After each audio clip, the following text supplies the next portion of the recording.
the radical, fundamental principles of freedom, rational self-interest, and individual rights. This is the Yaron Brook Show.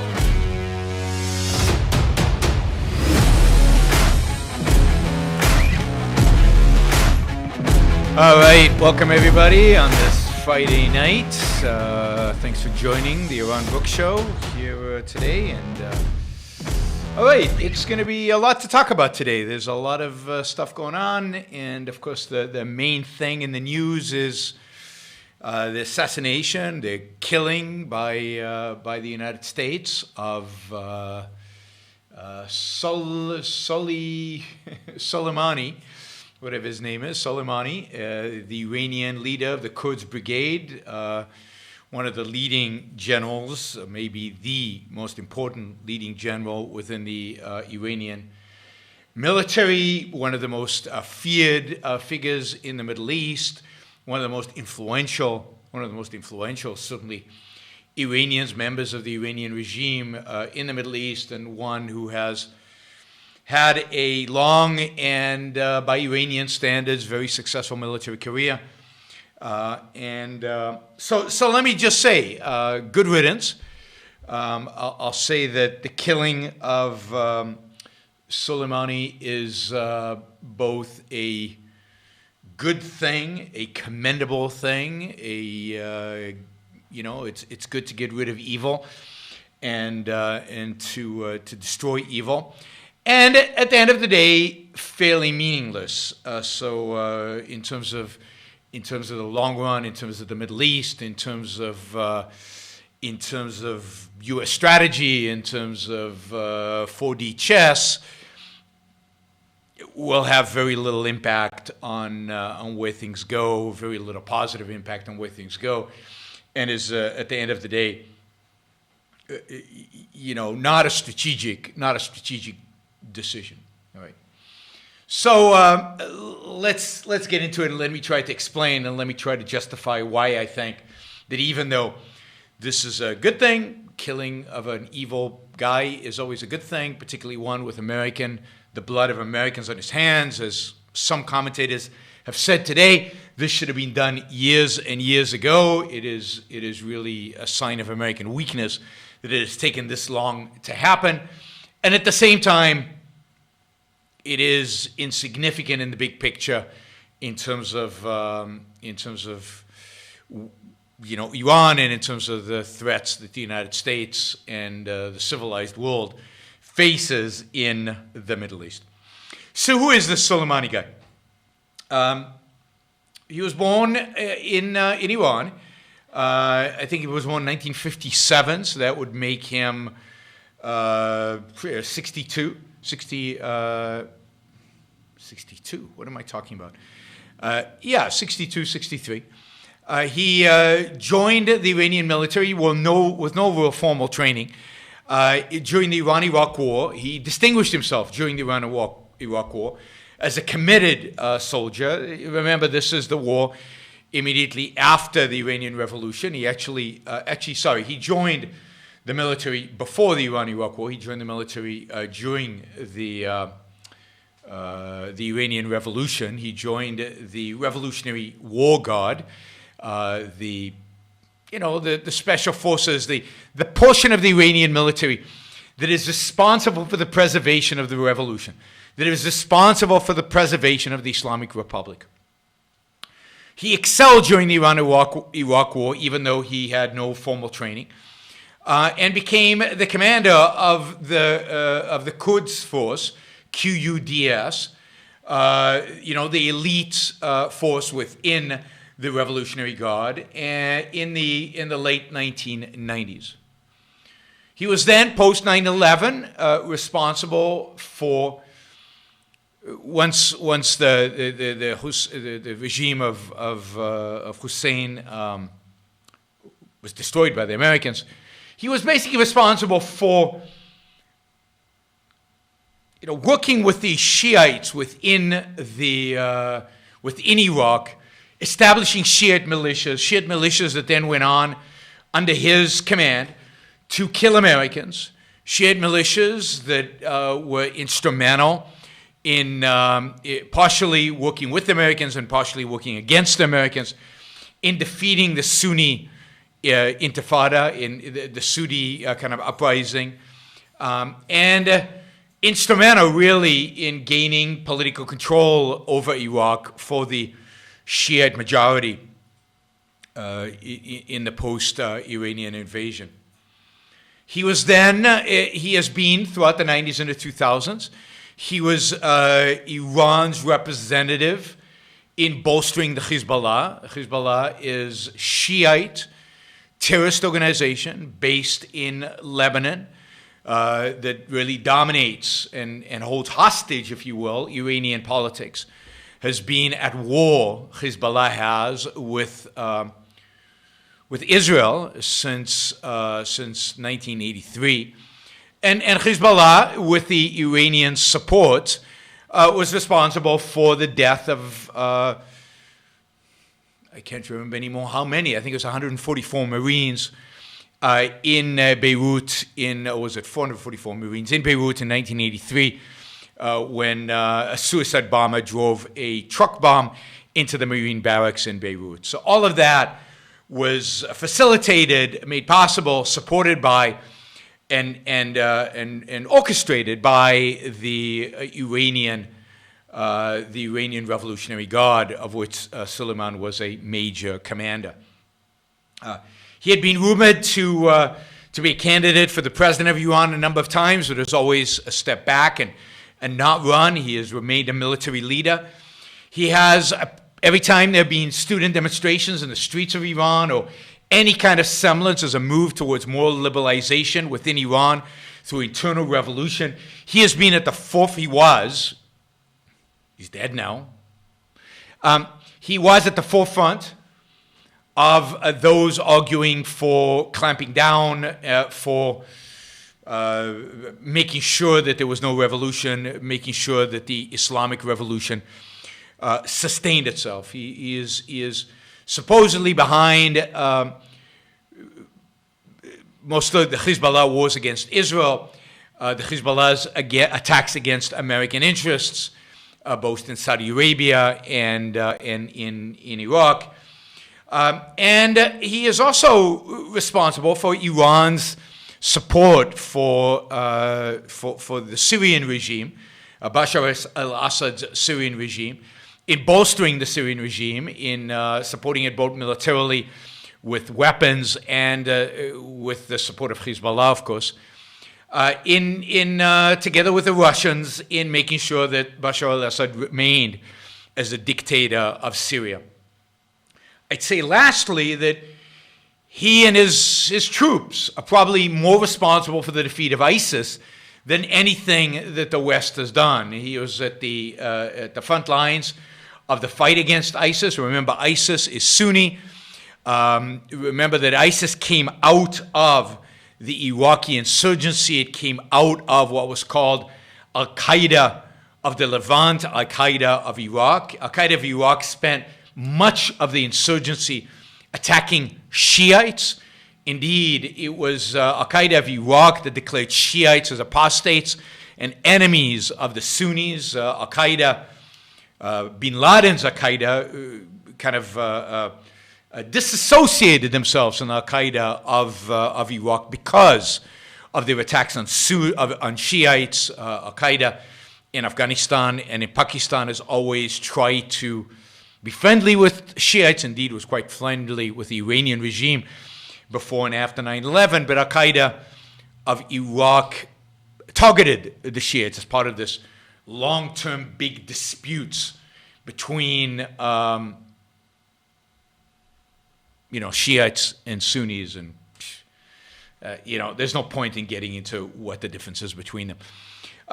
Anyway, he was instrumental in the defeat of ISIS, and indeed ISIS was stopped and ISIS was defeated ultimately, probably more through the effort of the Iranians than through the effort of any other force out there. They had an interest both because they wanted to preserve the Syrian regime, which is kind of not exactly a Shiite, but it is a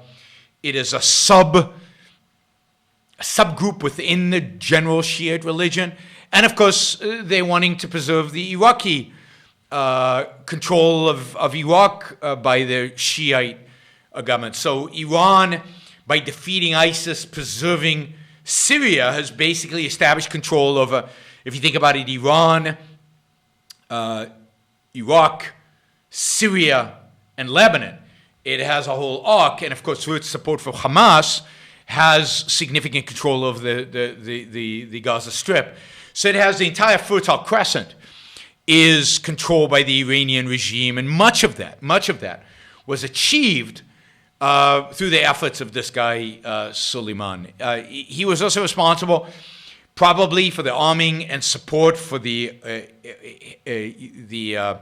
Shiites in Yemen, who have taken over much of that country and have ultimately attacked, are at war with Saudi Arabia. So Soleimani was a major force within Iran, a major force within Iranian military, a very competent military officer who is responsible for the deaths, particularly after the invasion of Iraq, but since then, over the last 18 years, of many Americans, and has been a major force to destabilizing the Middle East and attacking the interests of the United States in the Middle East. Now, given all that, he should have died, and good for anybody to have killed him. So good for Donald Trump to have killed him. But it changes nothing. The fact is that he has already been replaced. There's already been an announcement out of Iran for the nomination of the head of the Islamic Guard. There's already somebody to take his place. Killing one person never really changes the dynamic. It's not going to change the dynamic in the Middle East. I need the headphones in a little bit because I'm going to show some video of Donald Trump. It's not going to change the dynamics of the Middle East. It's still true that Iran controls Iraq, Syria, and Lebanon, and Yemen, and it's still true. Even on the Afghanistan front, the western provinces of Afghanistan are controlled by Iran. So Iran has massive influence throughout the Middle East and throughout the region, throughout the Islamic world. It is the dominant player in the Islamic world. It is the number one sponsor of terrorism around the world. It is the number one sponsor of radicalization throughout the world. It's building mosques, Shiite mosques around the world. It and Saudi Arabia are the dominant players in terms of, and again, Saudi Arabia, it's less the regime and more the people and the religious organizations, but they are the dominant players in attacking the West whenever and wherever they can. So, nothing about Iran has changed. Iran now knows that Donald Trump is willing to kill some of its operatives. They'll be more careful next time. They won't be quite as easy a target. It's important to note that the killing was done on Iraqi soil, where the United States has a significant military presence, and a day after, or 2 days after, the American embassy in Iraq was attacked by Iranians supporting militias. It was not an attack on Iranian soil. It was not an attack on Iran. I think the leadership, the Iranian leadership, still feels fairly secure in themselves and in their ability to command their forces and command their influence throughout the Middle East. I don't think anything has really happened to undercut their confidence in all of that. There's nothing strategic here. Unless this is intended to provoke the Iranians into doing something more substantial that then leads to war, which will lead to taking over Iran. That would be kind of a 4D chess move, if you will. But then why is America playing games? If America wants to take out the Iranians, just take out the Iranians. There's been plenty of provocation. I have argued many, many times throughout 2 decades that Iran declared war on the United States in November 4th, 1979, when it took the American embassy in Tehran. Since then, and held hostages for over a year. That is a declaration of war. When you take somebody else's embassy, that is a declaration of war. I would say since then, Iranian intelligence, Iranian military and Iranian terrorists backed by the Iranian regime have killed Americans all over the world and have been engaged in terrorist activity all over the world, including attempts to commit terrorist activity on the United States soil, attempts that for the most part have been, I think in all cases that we know of, were stopped before, where people were arrested and were stopped before they actually killed anybody. But they've attempted to do that, again, an act of war. So Iran has engaged in acts of war against the United States for 40 years. And all we can do is assassinate one of their generals. I mean, this is, again, a sign of weakness, a pathetic response to a regime that has been flaunting their willingness to kill Americans, have been flaunting their willingness to attack American interests everywhere and anywhere in the world, flaunting their willingness to stand up to the United States everywhere. I mean, they attacked, they mined the Straits of Hormuz, where American tankers, among others, travel through, and oil to the United States travels through. They took a British ship. They seized a British ship, a Britain, which is an ally of the United States, and of course they attacked the largest refinery complex in the world in Saudi Arabia in a massive attack. No response to any of that. They even shot down a U.S. drone over the Persian Gulf. No response to any of that. Right? So the U.S. has played it weak, whether under Bush, under Obama, or under Trump. This is the first act of any kind of serious act against the Iranian regime that any administration has taken in decades, maybe ever. And it's good. It's good if it was within some kind of strategic context. But Trump has made it clear. He made it clear immediately, today, indeed. He has made it clear that his intention is not regime change in Iran, and I'll get to that video in a second. But the fact is that the only way to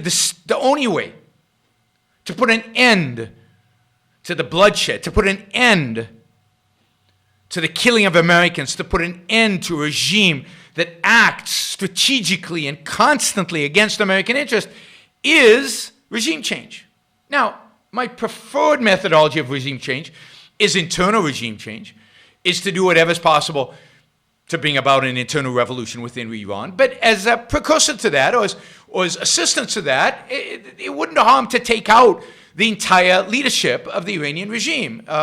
Starting with the supreme leader, Khamenei, should be assassinated immediately. And indeed, the entire ruling council of clerics should be eliminated as quickly and as thoroughly as possible, thus encouraging the Iranian people to rise up against them and establish maybe what potentially could be a pro-Western regime in Iran that would not be religiously fanatic and that would not be supporting terrorism all over the world. In other words, the solution here is not to kill a general. The solution here is to destroy the regime, to flatten them, to do as much damage as is necessary. And I'm not going to specify how much, but as much damage that is necessary to bring about regime change in Iran. I don't think that requires occupation. I don't think that requires, given that some way a significant percentage of Iranians want regime change, I don't think you need to occupy it. I don't think you need to send ground troops. Maybe you do. Again, we'll let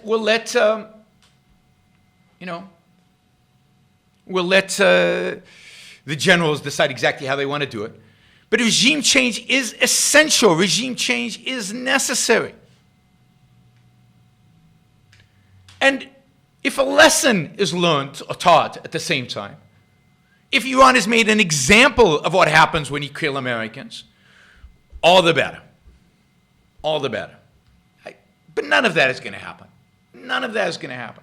You know, the Israelis have been playing this whack-the-mole game of killing military leaders for decades. Every time they kill the Hamas military leader. And guess what? The next day, there's another Hamas military leader. And then they kill that Hamas military leader. And the next day, there's another one. And they do this over and over again, decades, and nothing happens. Nothing changes. Nothing is fixed. I mean, the day when they start killing the political leaders, instead of killing Hezbollah, for example, military leaders, it is Nasrallah, the spiritual and political and Islamic leader of Hezbollah, who should be assassinated. Then you might get a response. Then people will know you're serious. But just killing generals is weakness. Shows no commitment to actually win. These are people who are plotting constantly to kill, in the case of Israel, Israelis, in the case of Americans, Americans. It would be absolutely an act of self-defense. Absolutely an act of self-defense to crush the Iranian regime. And I have been calling for this since, well, at least since 9/11. But really, way before that, I just didn't have a voice way before that. Again, Iran declared war on the United States November 4th, 1979. Let me also say this. The Iranian military is unbelievably weak. It would not stand any chance against the United States in any dimension. The casualties, if the war was done right, would be minimal. And yet you would rid the world of one of the most evil regimes of the last 50 years. They still don't have nuclear weapons. But one day they will. And when they do, it'll be much more difficult, much harder, much bigger challenge. Look at North Korea. We tiptoe around them. We walk on eggs around them. Because God forbid we can't take them on because they got nukes. They could turn South Korea into glass. The Iranian military is not. The Iranian military fought the Iraqis when they were weaker to a stalemate in a 10-year war that killed well over 1 million people. Stalemate with Iraq. The Iraqi military that we just walked all over. The Iranian military since then is significantly weaker. It does not have, in 1980 to 1990, when they fought the Iraq War, they had American weapons that America had sold the Shah. Today, they have none of those weapons. They have some Russian weapons. They have some self-made weapons, but they are weak. The weapons are pathetic. The Americans could walk all over them. The reasons we haven't won the war in Iraq and Afghanistan is because we don't know how to fight. I'm not, by the way, let me be clear. I am not suggesting we fight a war with Iran today with this president and with the kind of ideas that our military has in their heads. I have no willingness, no interest in fighting a war in Iran under the same terms that we fought in Iraq and Afghanistan. There's no point in fighting a war that you're not interested in winning. There's no point in fighting a war that you're going to lose. There's no point in fighting a war where you care more about the civilians of the enemy than you do about your own people. No, I'm not urging Donald Trump to go fight a war against Iran. God forbid. I'm just telling you what should happen. If you had A president with balls. If you had a president who had a strategy. If you had a president who knew anything about warfare and knew anything about the Middle East. Yeah. Iraq and Afghanistan have been disasters, and I told you they would be disasters in 2002 when they started. I am on record. You can find videos of me. You can go read my book, Equal is Unfair, edited by Yaron Brook. Look at my essays in not Equal is Unfair. What am I talking about? Winning the Unwinnable War. Winning the Unwinnable War is a book I wrote 3 essays in. Yaron Brook wrote the rest of the essays. One of the essays I wrote is with Yaron. He edited it. It's his book. That book articulates a proper foreign policy, a proper way of winning a war with Iran, with Iraq, with Afghanistan. And by the way, it predicts the rise of ISIS. It predicts the defeat in Afghanistan. It predicts Iranian influence over the entire Middle East. It predicts a defeat in Iraq. All of this is predictable. All of this was predicted by me and my colleagues at the Ayn Rand Institute. So, the solution is not to fight a war like Iraq and Afghanistan. Don't tell me, as people are doing on the chat, well, how can we defeat the Iranians when we can't even defeat the Iraqis? Of course we can defeat the Iraqis in 2 minutes. Not 2 minutes. If we don't want to use nukes, maybe 2 weeks. Wouldn't take longer in Iran. Think about just what are the targets that can completely cripple the Iranian economy? They're not many. There's probably, 50 targets that you could wipe out that would cripple them completely. All right, so I'm not arguing that that's what should be done right now because I don't think our military is capable of winning wars.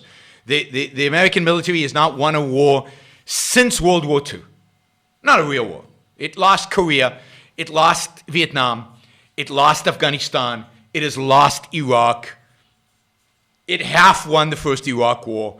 It's won wars in Panama, if you can call those wars. Grenada. Joke wars. But the Americans have not won a war since World War II. So I'm not advocating for this mentality of warriors, for this mentality of president to go to war. So what do I think will happen? Somebody's asking in the super chat, do I think Israel is in danger? Well, yeah, to some extent I think Israel is in danger. Not that that should be the priority of the United States, but I do think Israel is in danger. But what are the Iranians going to do now? Now, some people expect them to immediately retaliate and engage in war with the United States.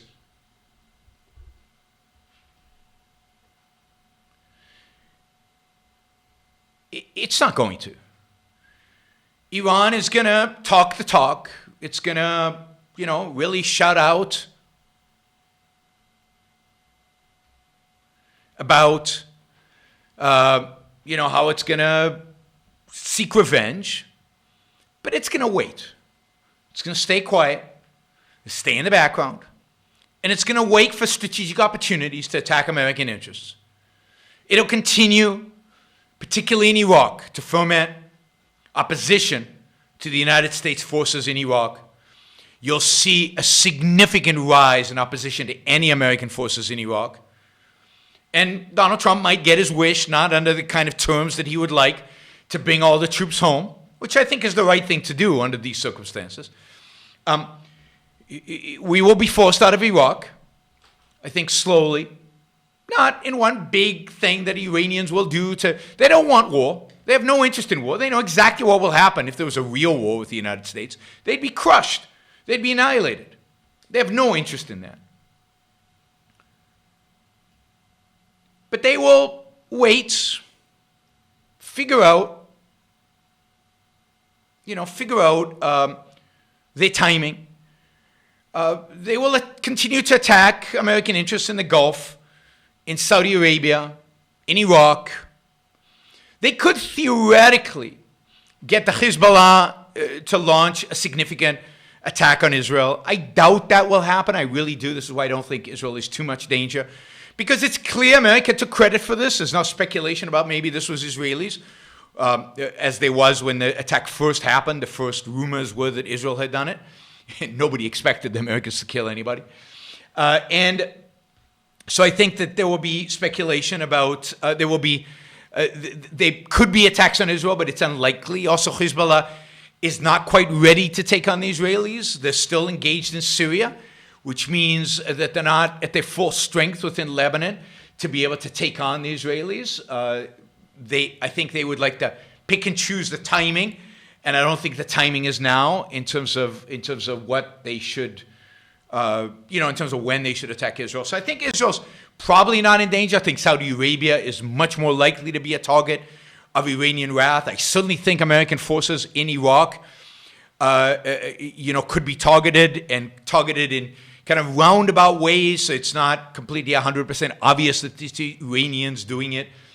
I think generally they will try to undercut. They might try a terrorist attack on the U.S. soil, but they don't really have the capacity to do this. Again, everybody who thinks that Iran is very capable, they're not. They're not capable in cyber. They're not capable in missile. The only thing they prove capable is in taking out that refinery in Saudi Arabia. That was pretty amazing. That was probably the most sophisticated thing they've ever done.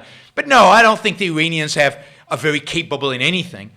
I think their strength comes from our weakness. Their strength comes from the fact that both Israel and the United States have held back and have not engaged in all-out warfare against them, and have not been willing to take them on head-on. But they don't have the capacity to inflict great damage on the United States in the U.S. The terrorist networks in the United States are pretty weak and shallow. It would have to entail a massive failure of American intelligence to allow a terrorist attack in the U.S. So I think we're much more likely to see accelerated pressure on the American forces in Iraq, accelerated pressure off of the oil export lanes in the Gulf, and on Saudi Arabia. Things like maybe more attacks on their refineries and things like that. They got no response, so why not do more of it? I think another meaningful thing that the Iranians are going to do, and now they're going to accelerate this, is they're going to accelerate the development of nuclear weapons. Iran looks at North Korea, and what it sees, particularly with Donald Trump, what it sees is appeasement. What it sees is Donald Trump going and hugging the guy and pretending he's his best friend. What they see is no real military aggression against North Korea. Why? Because North Korea has nukes. What they have learned from about 40 years of the North Korean nuclear program, it's been ongoing for about 40 years. 40 years ongoing development of nuclear weapons in North Korea. What the Iranians have learned is the massive value of having a nuclear program. Everybody wants to talk to you if you actually have nuclear bombs. Nobody will attack you if they think you have nuclear bombs. So what you will see now is an acceleration of the nuclear program. So that, I think, you'll see immediately. I think it's going to be interesting to see how Trump responds to that. It'll be interesting to see how the Europeans respond to that. But the Iranians are going to get more aggressive on the ground and more aggressive in terms of the nuclear program. And my suspicion is the Americans are going to do very little. Somebody mentions Russia. It's going to be interesting to watch Russia and what Russia does here. Russia does not have an interest in a war between the United States and Iran. A war with the United States and Iran, one, would reintroduce significant American forces into the Middle East, just as the Russians are getting, in a sense, rid of American forces in the Middle East and becoming a dominant player in their place.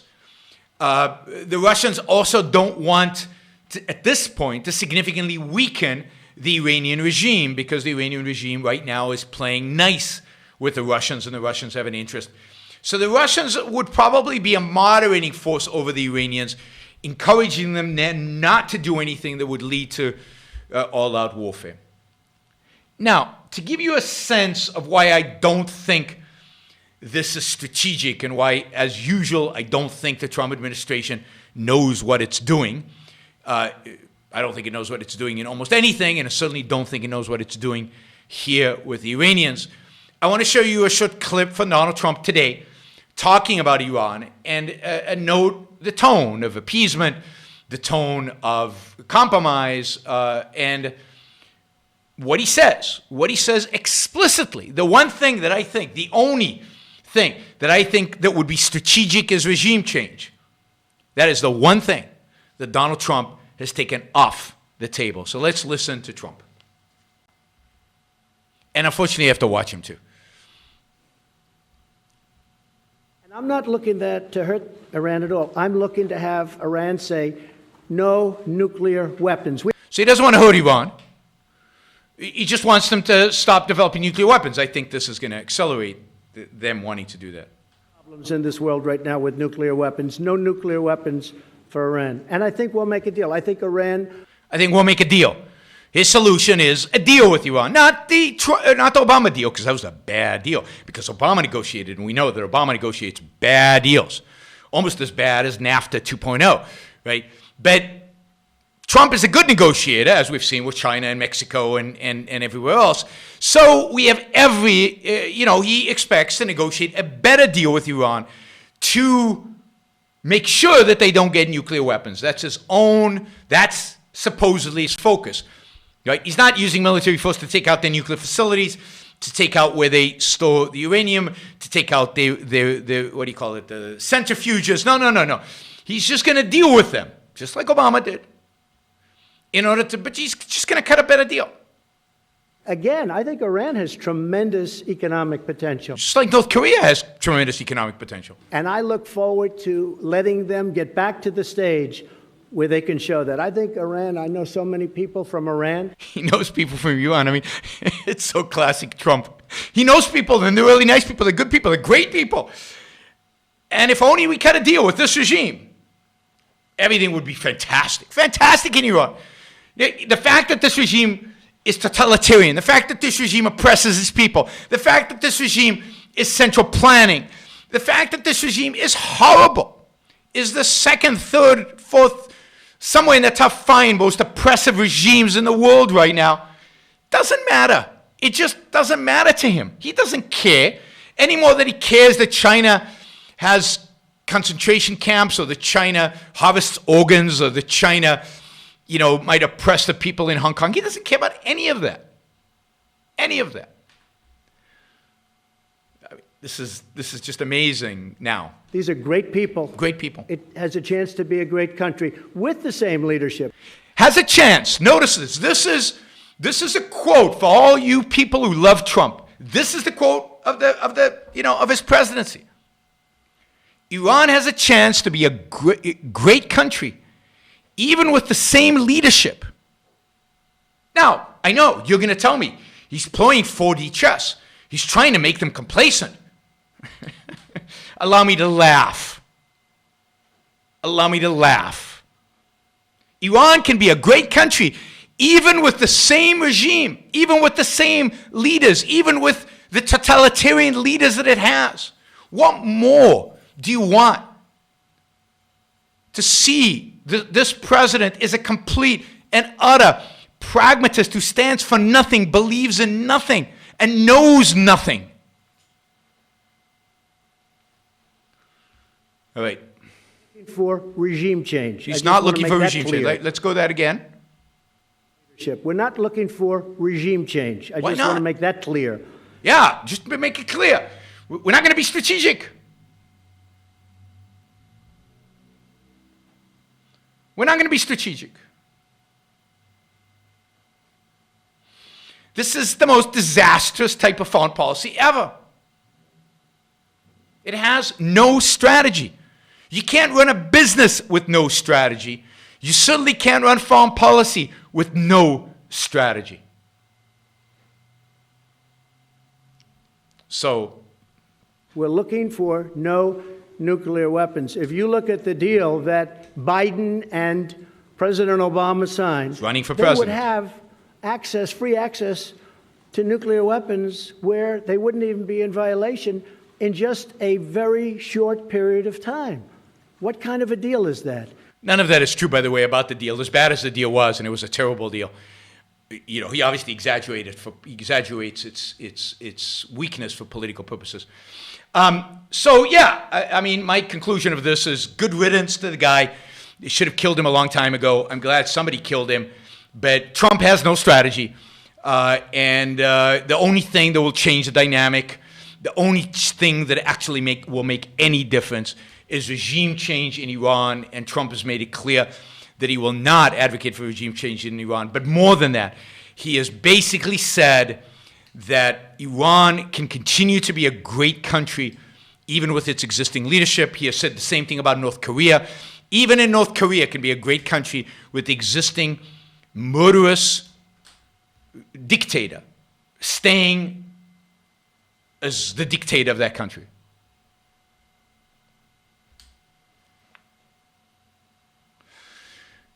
The only way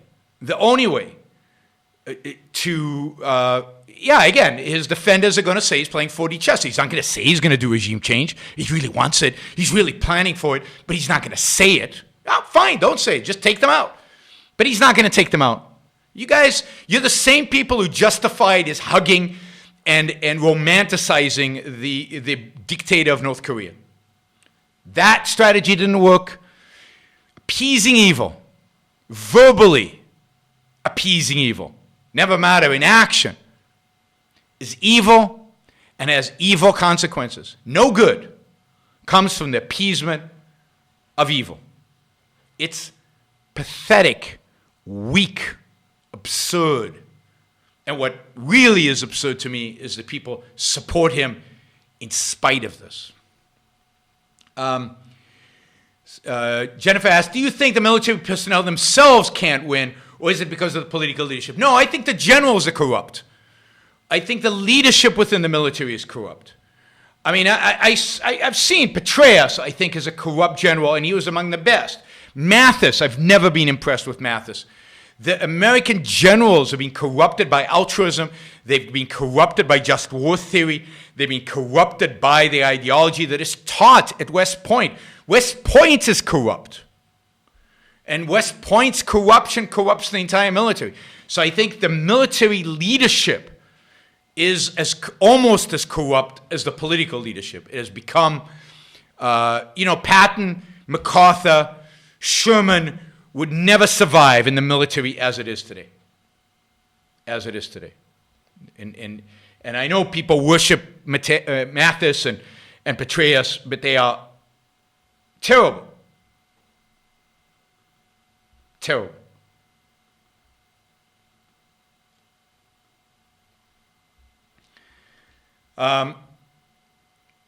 What kind of threat from North Korea would it take to wipe that regime out? Kim has mentioned a president for the United States. I mean, wiping out the regime in North Korea is difficult, much more difficult than it is to wipe out the regime in Iran for two reasons. One is because of the proximity of Seoul, South Korea, with millions and millions of people, well over 10 million people, or much more than that actually, very, very close to the border, within artillery range, within missile range of the North Korean border. Hundreds of thousands of people could potentially die very quickly. And North Korea has nuclear weapons. Nuclear weapons are supposedly they could launch on South Korea and maybe on Japan. And although I'm not sure they would hit Japan, but they could launch it in that direction. I don't think they have the capacity to reach the United States, but potentially. I mean, there's a variety of things that can be done about North Korea, and there's certainly ways to undermine the regime, and there's certainly ways to undermine their technology and their testing. There's certainly ways to be tough with North Korea without going to war to North Korea that would actually force them to compromise. Trump's policies have backfired because of his attitude towards North Korea. Both the Russians and the Chinese have basically ignored all the sanctions. Where they were, before Trump met with the brutal dictator of North Korea, whose name I will never mention, before he met with him, China and Russia were fairly tough with North Korea because they were afraid of a real conflict. So they took Trump's aggressive vocabulary seriously, and they actually were tough with the North Koreans in terms of the sanctions. As soon as Trump softened his stance, met with the guy, started schmoozing with him and developed this love affair with him, ever since then, the sanctions have been meaningless on the Chinese and the Russian front. And as a consequence, North Korea has only been emboldened, only stronger within North Korea. The people of North Korea feel completely betrayed by America. They feel completely betrayed by the world. They've seen images of Donald Trump and their murderous dictator hugging each other and shaking hands, and Donald Trump even waving a communist flag. They've seen these images that only inspire their jailers and demotivate the people. So the policy in North Korea has been an unmitigated disaster. You got to get tough with North Korea. How you do that, I did a number of shows a while back on how I would do it. There's a number of different things I think could be done from a military perspective, from a diplomatic perspective. But again, I don't expect this administration to do it, and I don't trust anybody today to do the kind of things that are necessary to deal with the North Korean threat. So North Korea will only get more emboldened, develop its missiles. The thing is that authoritarian, dictatorial, totalitarian regimes are incompetent, and as a consequence, they won't be able to really threaten us because of their incompetence. They'll threaten South Korea. If I were South Korean, I'd be very, very afraid. But the United States is not going to be damaged from North Korea.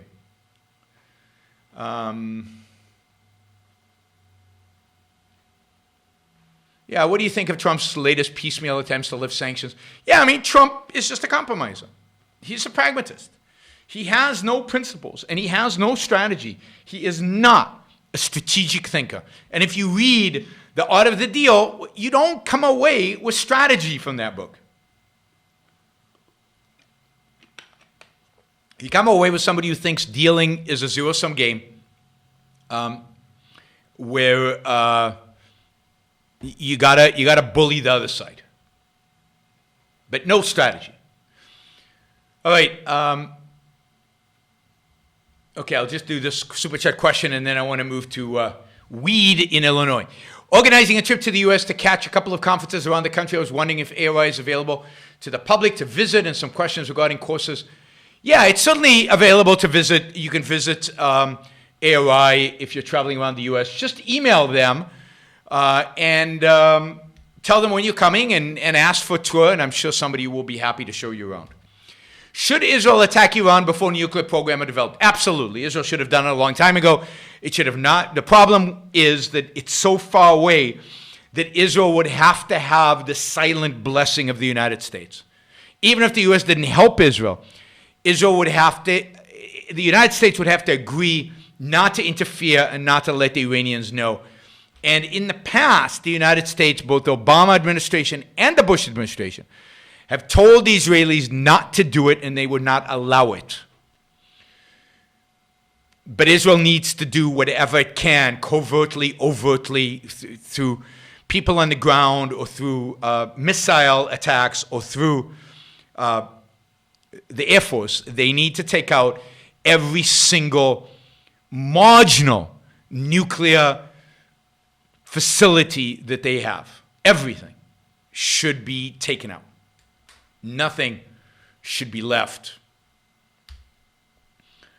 Okay, we got another one on this topic. Bolton said he is very suspicious of Trump's personal motives when it comes to the Middle East. I agree with him. He would go against advisors and support Russia and Turkey access. Yes, I mean, Trump supports authoritarian regimes. He supports Russia. He loves Putin. He supports Turkey. He loves Erdogan. And from his statement, it sounds like he thinks the mullahs in Tehran are cool. If only they'd stop doing nuclear stuff. Everything else, killing Americans, who cares? All of that, who cares? The nuclear stuff, that's all he cares about. U.S. killed one of the most evil people in the world. Shouldn't you give Trump some credit? No, I mean, U.S. killed one of the most evil people in the world. Cool. I gave it a thumbs up. I said it's commendable. Thank you to Trump and to the military leaders for doing it.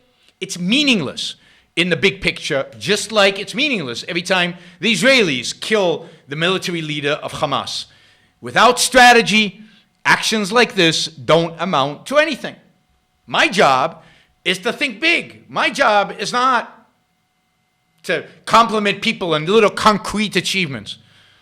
Let other people do that. Let Republicans grovel before Trump about how wonderful he is. No, my job is to think strategically, to think philosophically, to think what is necessary to win. And by the way, Ayatollah Khamenei is much more evil than this guy is. Then, the day they take out Khamenei, I'll be much more effusive in my compliments. All right, put that aside. So weed became legal in Illinois, January 1. And somebody I know went out and bought some weed. Spent $220 on the weed they bought. Do you know what the tax bill for $220 of weed was? How much taxes would you pay, you think, on $220 of marijuana, legal marijuana, in a legal shop, I guess? What do you think the tax bill for that would be? 10%? 15%? 20%? $80. $80 on a $220 bill. Not quite 50%, but close, right? Almost 40%. Unbelievable. So here's a state, Illinois, basically bankrupt, basically Greece. It's got a city that's bankrupt. It's got a massive depopulation, huge migration out of Illinois. People are leaving Illinois. The economy is awful. Oh, thank you for reminding me about the headphones. The economy is terrible. People are leaving Illinois. So, what does the government do? Does it cut spending? No. Does it deregulate to encourage business formation? No. Does it break up the teachers' unions and maybe reform the pension plan that is bankrupting the state?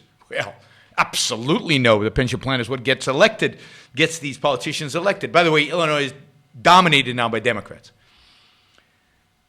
No, none of those things. It does two things. It threatens, and they are about to pass a law that would change the Constitution of Illinois to eliminate what exists now, which is a flat tax. Illinois has a flat income tax, and make it a progressive tax and raise it dramatically to raise revenue, of course. God forbid you cut spending or you reform the pension plan that's bankrupting your state. And they legalize marijuana. Now, as columnist John Cass writes, and I think this was in the Chicago Tribune, as John Cass writes, it seems like there are two purposes to legalizing marijuana in Illinois.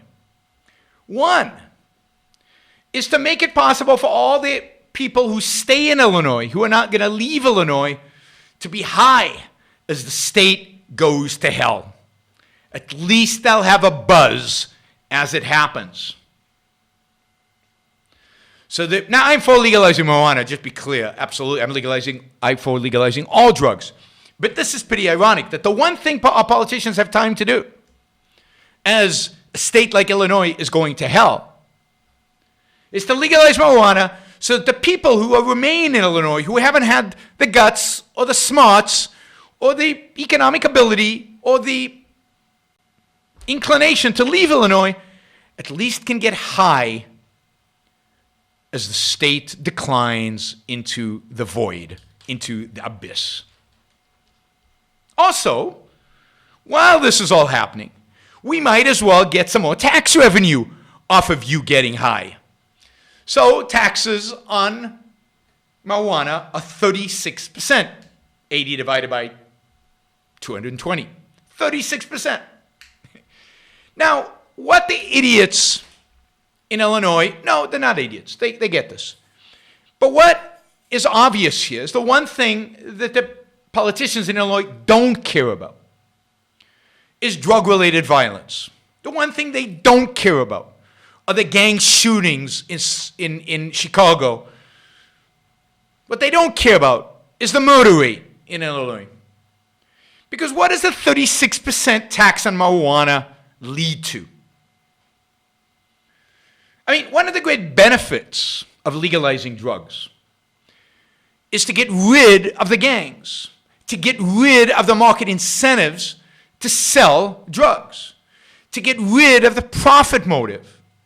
The profit motive. The enormous profits that selling drugs entail.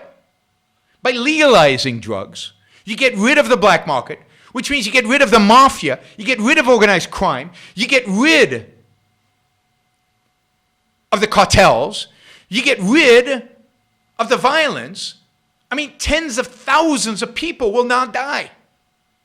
Mainly in Latin America, but thousands of people in America. Yeah, somebody says, what's season 3 of The Wire to understand this? What's, no commentary, one of the greatest television show of all times, The Wire. What's season 3 of The Wire to see what I mean? If you legalize drugs, crime rates, murder rates, gang-related deaths would decline in America dramatically. But what if you don't care about violence? What if you don't care about death? All you care is about people being high, getting the political credit for getting people high, and increasing tax revenue. Then he put a huge tax on the marijuana. A 36% tax creates a massive black market in marijuana. Not quite as big as it would be if it was illegal, but still a significant black market in marijuana. Plus, I'm sure to sell marijuana, you need licenses. You need to be approved by the state. You need a diploma. You need to pay the state some money. And now you've got this enormous black market where people will continue shooting each other, where violence will continue. But hey, people won't mind. People won't care. As the state economically declines into an abyss, and as murder rate continues to be high in Chicago, people will be sitting on their sofas, smoking weed, eating, weed-laced muffins, being high, enjoying the numbness that weed generates, and not caring about a thing. There you go. That is government policy for you. That is what the government generates, desires, and what happens when you leave it up to politicians in Illinois. Quite unbelievable, but there you have it. Illinois and weed. Okay. Finally, a movie review.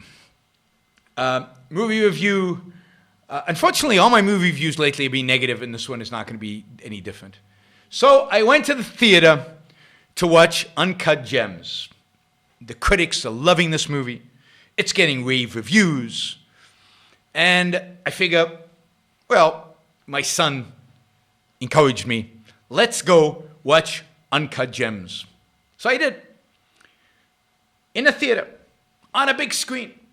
And I have to say, within about 4 minutes of the movie starting, by the way, the movie is with Adam Sandler. Now, Adam Sandler, I do not like Adam Sandler because I don't like his comedies. Now, I was told this was a serious role. Indeed, it is. And I have to say, Adam Sandler, as a serious dramatic actor, was quite good. It's the only good thing I can say about the movie. He was quite good. But I have to say that within about 3 minutes, probably 4 minutes, maybe 5, I was ready to leave the theater. I was ready to get up and walk out and leave.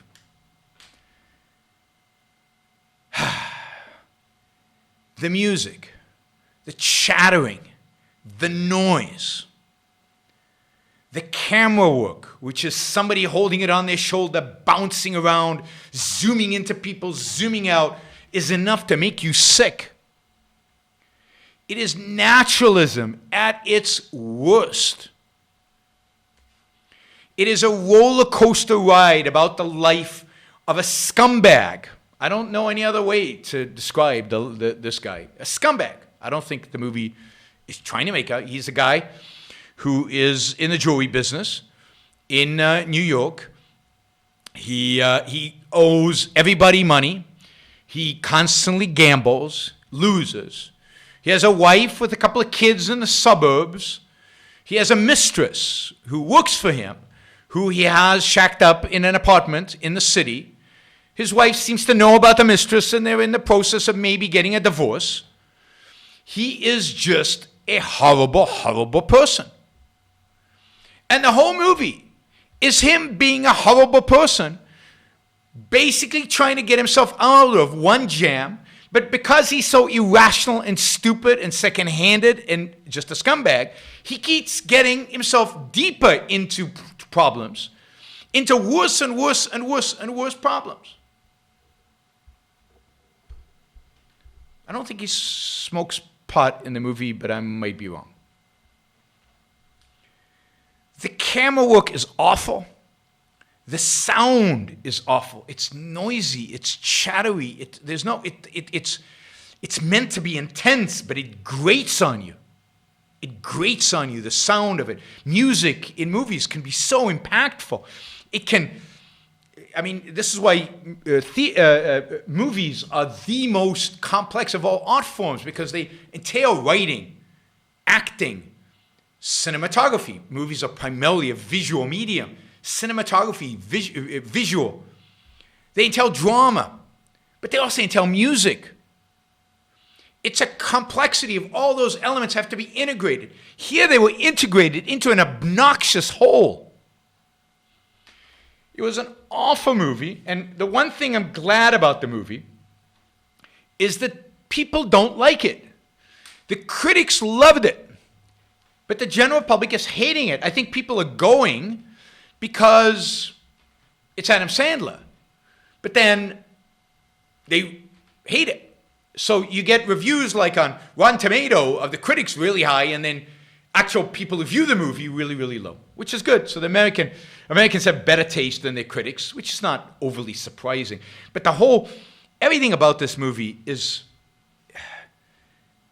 it fits into Leonard Peikoff's dim hypothesis again. The movie is completely disintegrated. Now, there is an arc. The story leads somewhere. And in a sense, the end is inevitable. But it doesn't integrate into anything. And in the end, the movie has no meaning. It stands for nothing. It has no purpose. It teaches us nothing about the world in any sense, other than it's fragmented, it's distorted, it's completely disintegrated. And this is the kind of art that conditions a consciousness to be disintegrated. It conditions a consciousness not to integrate, not to find common themes, not to see a connection, a causal connection over time. Great art conditions one's consciousness to be, in a sense, a good thinker, to use your mind in the appropriate way, to integrate, for example. Here it does the opposite. It is actually harmful to you to watch this movie. I think, by the way, a lot of modern music is like way. I think, and I know I'm going to make some enemies here, but I think much of rap, a lot of rock and roll is harmful because it exaggerates the simplest of music, a beat, a constant beat.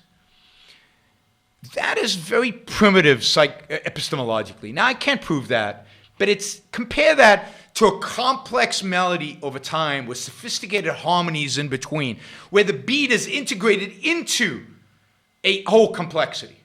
That encourages consciousness, a complex response, a complex conscious response, instead of ba-bum, ba-bum, ba-bum, ba-bum, which is primitive and low in terms of the conditioning it does to our consciousness.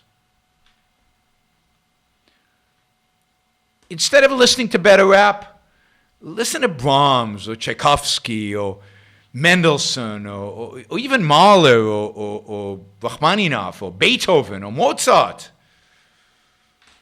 Then you'll see complexity and beauty and sophistication.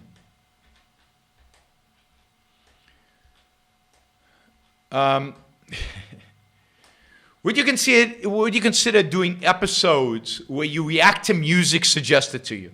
Music reactions seem to bring a good audience. I mean, I don't think so because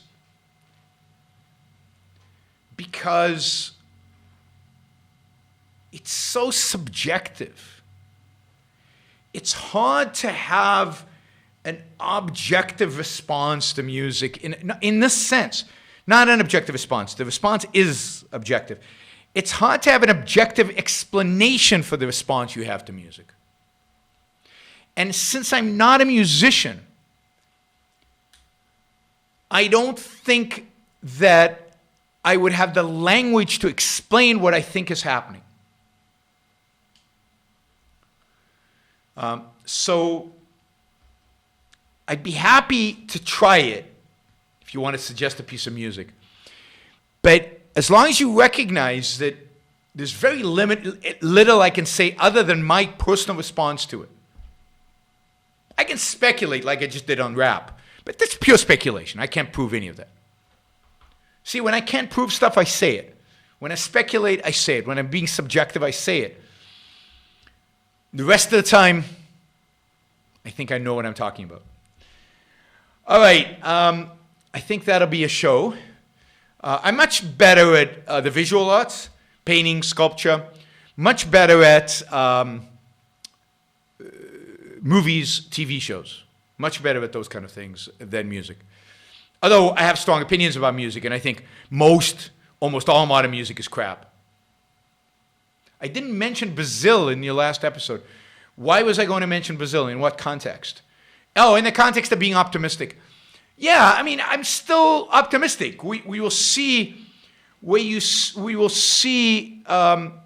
Brazil heads, but I am cautiously optimistic about Brazil because of Paulo Guedes, the Minister of Economics in Brazil, is a very good economist. They have a real opportunity to be Chile. Okay, how will we do this? Tomorrow. Here are the topics I'm going to talk about tomorrow. I'll talk about Brazil and Chile because I've got something to say about Chile that I think is interesting. So we'll talk about Chile heading in the wrong direction, Brazil potentially heading in the right direction. Another thing I want to talk about is I want to talk a little bit more about this super chat question I got last time about women who want superior men, and I forget the name that's called in evolutionary psychology. So I want to say something more about that. I've read up a little bit about it. I'm not going to take back what I said because I think everything I said the other day was right, but I want to embellish on it.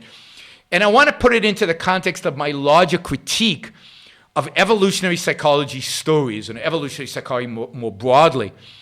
And more broadly, I'd say even my critique of psychological studies, large-scale studies on a lot of things, but including psychological ones, things like, things like the character traits of typical Republicans versus the character traits of typical Democrats, and Democrats have these characteristics and Republicans have these characteristics. Republicans tend to be conservative in life, leftists tend to be risk takers. All that kind of stuff that is published really extensively. I've had God Saad on the shows and I've talked about evolutionary psychology, but when I have somebody on my show, I find it difficult to argue with them. I've invited them on my show to talk about their ideas, not to argue with me about them. But I want to say something about my views on this thing, about these psychological studies and why I think they're so flawed, why I think the results mean something, but they don't mean what the researchers usually tell us they mean. And certainly with regard to women who want men with a lot of money, or women who want strong men, or women who want men with whatever. Women who want marry men at a higher class than they are. That whole notion, I think, is a good opening to discussing how these psychological studies are done and what is one of the basic fundamental flaws in them. And I'll talk about that. So that'll be tomorrow. And then I've got a real treat for you for Sunday. Sunday, we are doing... I'm going to do a critique of the Prager University video that Yoram Chazoni did on the Enlightenment. But because it gets into serious stuff in terms of philosophy, in terms of Kant's philosophy and Hume's philosophy, and maybe the absence of Locke's philosophy, I've invited two philosophers to join me on the show. So we will have Uncut and Greg Soleimani join me to discuss that video on the Enlightenment and to discuss why it is so fundamentally wrong. Now, I could have probably done a pretty good job at it, but I think we're going to do a much better job, much deeper job, much more media job with two of the best philosophers in the world right now, Uncut and Greg. So if you have questions about objectivism's view of Kant, if you have questions about Ayn Rand's view of Kant, if you are among those people who think Ayn Rand was wrong about Kant, then Sunday, 1 p.m. Eastern Time. Sunday, 1 p.m. Eastern Time. Again, I will have Greg Soleimani and Uncut and to discuss... I know I'm pronouncing Greg's family name wrong. I apologize, Greg. You'll correct me live on the show. Not you, Greg, the other Greg. And I think it's going to be a real treat. So I'm looking forward to that. So please join us Sunday, 1 p.m. Eastern Time. Tomorrow will probably be 2 p.m. Eastern Time, but we'll see. Tomorrow will be more at my convenience, and we will cover those issues. But if I'm writing down Brazil, Chile. Somebody's asking altruism and the dark triad. I don't know what altruism is. I know what altruism is. I don't know what the dark triad is. So maybe you can send me by email or something about the dark triad, so I can talk about it. All right, people. Thank you all. Let me remind you, if you like the show, if you found value in the show, please like it. Whether you're on Facebook, whether you're on YouTube, press the like button. It's the easiest thing you can do. It doesn't involve sharing. It doesn't mean all your friends need to know that you watch the Yaron Brook show. All it means is you get into the algorithm of YouTube. It enhances my visibility within the algorithm because you like the show. So like everything. Keep liking it.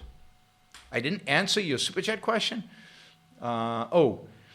Did you listen to Orion by Metallica? I asked you before, but not sure you checked it out. I have not yet. I'm not a Metallica fan, but I will look it up by Metallica. I don't like Metallica, but I'll look at it because you're recommending it. I'll look at it. Orion. Sorry about that. Anyway, like the show, share the show, and of course, those of you who actually find value in the show, I would very much appreciate it if you would support the show. You can support the show at YaronBrookShow.com/support or at subscribestar.com/YaronBrookShow. YaronBrookShow.com/support or subscribestar.com/YaronBrookShow. If you see a value here, I'd appreciate to see value in return. All right. Thank you all for listening. Don't forget to like. It's very easy. It's a button. All you have to do is click on it. See you tomorrow. Bye, everybody.